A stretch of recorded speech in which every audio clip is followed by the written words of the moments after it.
दोस्तों, आप सभी का स्वागत है एक नई कहानी में।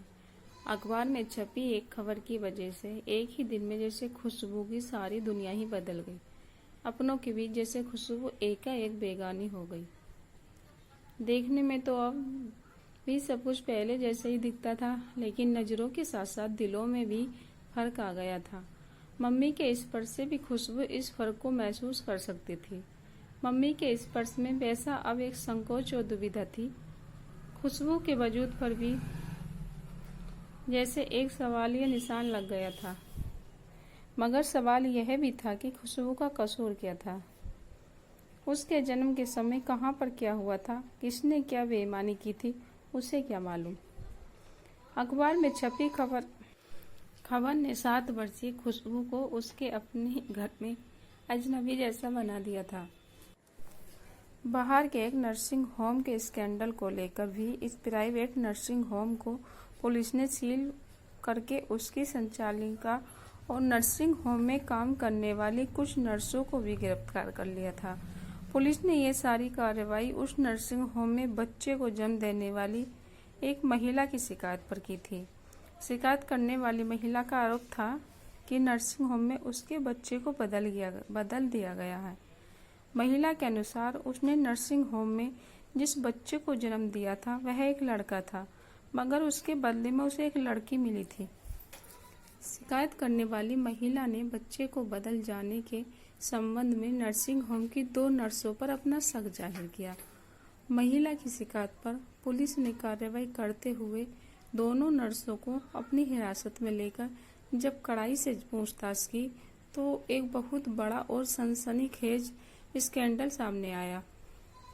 स्कैंडल में नर्सिंग होम को जाली डॉक्टर सर्टिफिकेट के साथ चलाने वाली उसकी मालकिन भी शामिल थी।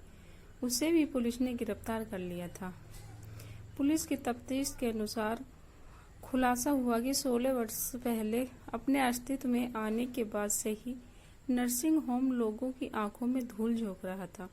वहां न केवल गैरकानूनी तरीके से कुंवारी मां बनने वाली लड़कियों के गर्भपात किए जाते, बल्कि बच्चा गोद लेने के इच्छुक लोगों को भी बच्चा मोटी रकम पर बेचा जाता था। यहाँ डिलीवरी करने वाली कई युवतियों के बच्चे को भी गुपचुप बदल दिया था। इस काम के बदले में भी एक खूब मोटी रकम वसूली की जाती थी। नर्सिंग होम की संचालिका और बाकी स्टाफ से पूछताछ करने पर पुलिस को मालूम हुआ कि इसकी कोई गिनती या रिकॉर्ड नहीं था कि नर्सिंग होम में कितनी युवतियों के शिशुओं को बदला गया। बेटे की जहां रखने वाले कितने लोगों के उनके यहाँ बेटी होने की सूरत में किसी दूसरे का बेटा मोटी रकम वसूल कर दे दिया गया था, इसका भी कोई रिकॉर्ड नहीं था।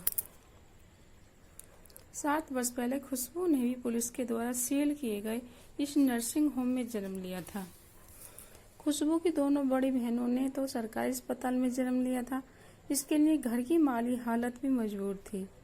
खुशबू के पापा रमाकांत अपनी पहली दोनों बेटियों के जन्म के समय किसी प्राइवेट नर्सिंग होम का खर्चा नहीं उठा सकते थे, मगर खुशबू के जन्म के समय उसके पापा रमाकांत के हाथ में थोड़े पैसे थे।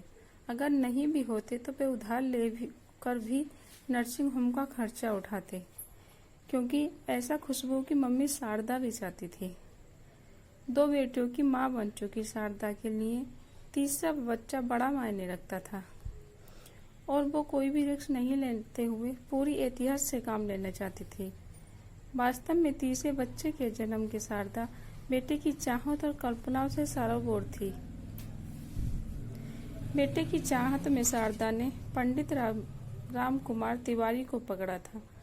उन्होंने ही दोनों को वृंदावन जाने को कहा था, आश्रम का पता दिया था, वहां के पहुंचे हुए स्वामी को फोन कर दिया था। दोनों ने कई हजार रुपयों की भेंट दी थी।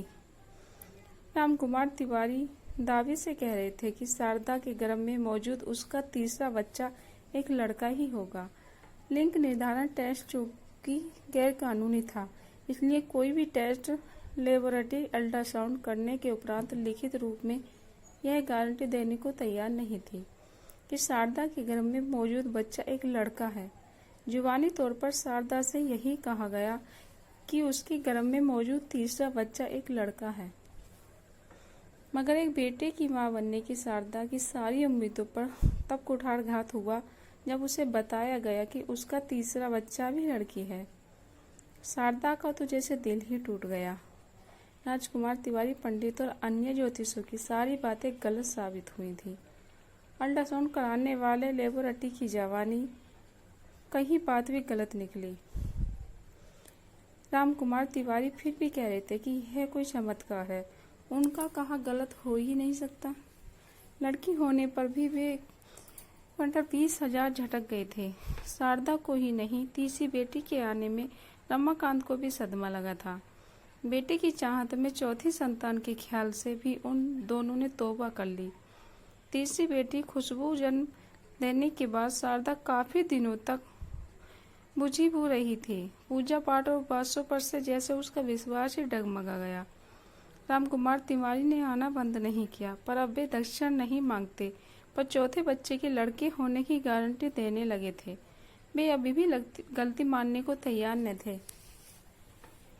खुशबू को जन्म देने के बाद शारदा ने बूझे मन से कारण उसके प्रति 1-2 दिन बेरुखी दिखाई थी, मगर जब शारदा की ममता ने जोर मारा तो अपनी मासूमियतों को भूल खुशबू को स्वीकार कर लिया।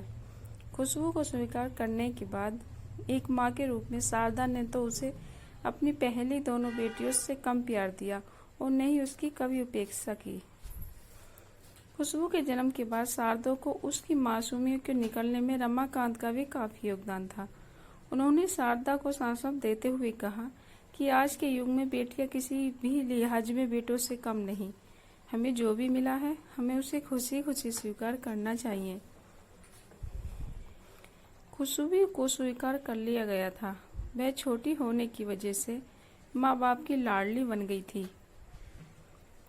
सब कुछ ठीक ठाक चल रहा था कि उस नर्सिंग होम की काली करतूतों का पुलिस के द्वारा भंडाफोड़ कर दिया गया, जहां 7 वर्ष पहले खुशबू का भी जन्म हुआ था।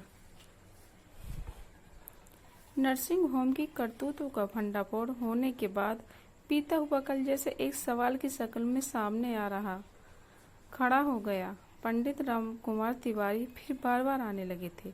इस नर्सिंग होम की करतूतों की चर्चा वे जोर शोर से करते थे। शारदा दुविधा और संदेश में गिर गई थी। मैं सोचने को मजबूर हो गई थी कि क्या 7 वर्ष पहले नर्सिंग होम में उसके साथ भी कोई धोखा ही हुआ था। क्या पंडित और ज्योतिषों की कही बातें वास्तव में सही थी।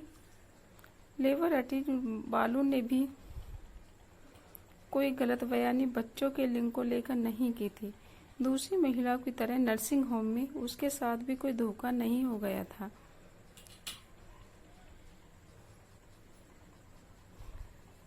दोस्तों, आशा करती हूँ कहानी आप लोगों को पसंद आई हो, तो प्लीज़ वीडियो को लाइक शेयर कीजिएगा और कहानी का अगला भाग पढ़ने के लिए चैनल को सब्सक्राइब जरूर कीजिएगा। धन्यवाद।